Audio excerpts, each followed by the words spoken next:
Hello bachcho, let's see this question. The question says questions given below consist of two statements each printed as statement 1 and statement 2. While answering these questions, you are required to choose any one of the following four responses.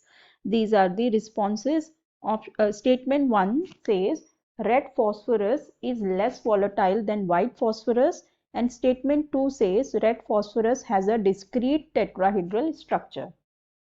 तो यहाँ पे देखो हमें दो statements दी हुई है, फिर इन statements के अकॉर्डिंग हमें बताना है यहाँ पे कौन सा रिस्पॉन्स कौन सा ऑप्शन करेक्ट होगा। ठीक है, तो पहले देखते हैं हमारी स्टेटमेंट 1 जिसमें कहा गया है कि जो रेड फॉस्फोरस होता है वो लेस वॉलेटाइल होता है देन व्हाइट फॉस्फोरस के। ठीक है, सो देखो ये जो स्टेटमेंट है ये बिल्कुल ही करेक्ट है, क्योंकि जो रेड फॉस्फोरस होता है ये होता है लेस वॉलेटाइल। ठीक है, ये लेस वॉलेटाइल होता है देन व्हाइट फॉस्फोरस। अब ऐसा होता क्यों है, एक्चुअली ये डिपेंड करता है इनके जो स्ट्रक्चर है उसकी वजह से। अगर हम इनका स्ट्रक्चर देखें तो अगर हम पहले व्हाइट फॉस्फोरस का स्ट्रक्चर देख लेते हैं, जो व्हाइट फॉस्फोरस का स्ट्रक्चर होता है वो कुछ इस तरह से होता है।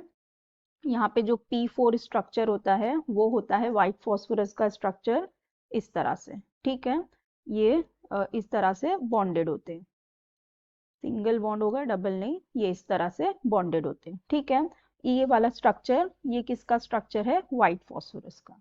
ये स्ट्रक्चर है व्हाइट फॉस्फोरस का। ये कैसा स्ट्रक्चर होता है, ये होता है डिस्क्रीट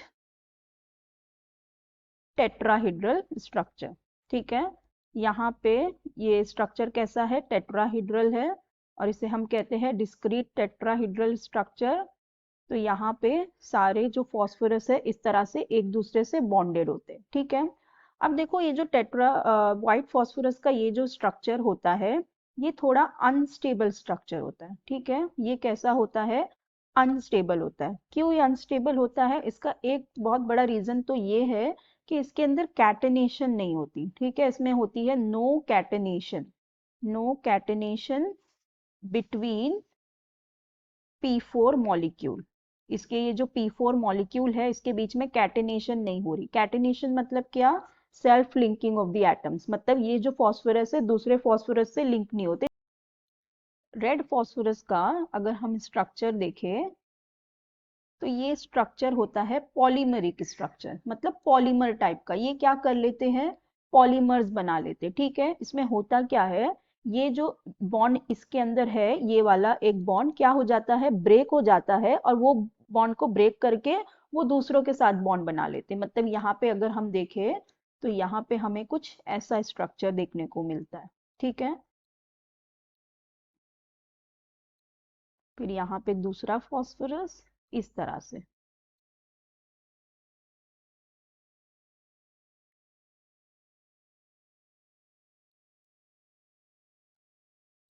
ठीक है, तो ये इस तरह से स्ट्रक्चर हो जाता है।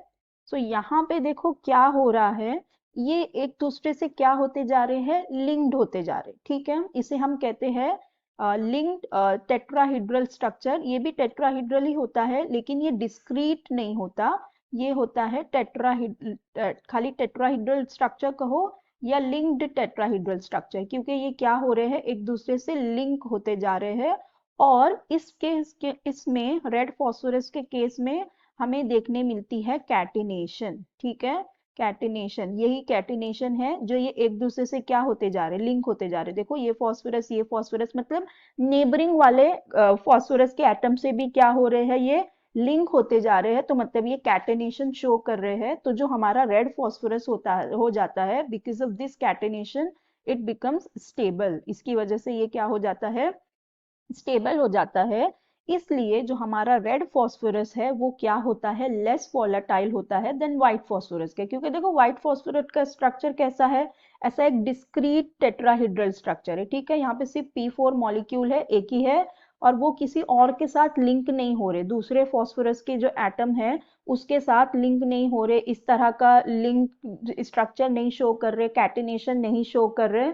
तो क्या हो जाता है, यहाँ पे ये बहुत थोड़ा अनस्टेबल हो जाता है, और इसकी वजह से ये क्या होने लगता है, ये वॉलेटाइल हो जाता है, इसको ब्रेक करना इजी हो जाता है, इसके बॉन्ड्स वगैरह ब्रेक करना इजी हो जाता है। लेकिन अब देखो यहाँ पे कैसा पूरा लिंक्ड स्ट्रक्चर है, पॉलीमेरिक टाइप का स्ट्रक्चर है तो इसको ब्रेक करने के लिए हमें ज्यादा एनर्जी देनी पड़ती है, तो ये वाला स्ट्रक्चर कैसा होता है, लेस वॉलेटाइल होता है। तो इसका मतलब जो स्टेटमेंट 1 हमारी है ये बिल्कुल करेक्ट है, that red phosphorus is less volatile than white phosphorus. Now let's see the statement 2. In statement 2 it says that red phosphorus has a discrete tetrahedral structure. So this statement is absolutely wrong, क्योंकि जो discrete structure है वो किसका है, वो तो white phosphorus का है, और यहाँ पे कह रहा है कि जो red phosphorus है वो discrete structure होता है। नहीं, रेड फॉस्फोरस का डिस्क्रीट स्ट्रक्चर नहीं होता, व्हाइट फॉस्फोरस का होता है। रेड फॉस्फोरस का इस तरह से पॉलीमेरिक स्ट्रक्चर होता है, या से हम कह दो कि लिंक्ड टेट्राहेड्रल स्ट्रक्चर होता है। ठीक है, तो यहाँ पे डिस्क्रीट स्ट्रक्चर व्हाइट फॉस्फोरस का होता है, तो ये स्टेटमेंट बिल्कुल रॉन्ग हो जाएगी। तो हम ये कह सकते हैं that statement 1 is true but statement 2 is false, that means option C is the correct answer of this question. So I hope you understood it well. Best of luck. Thank you.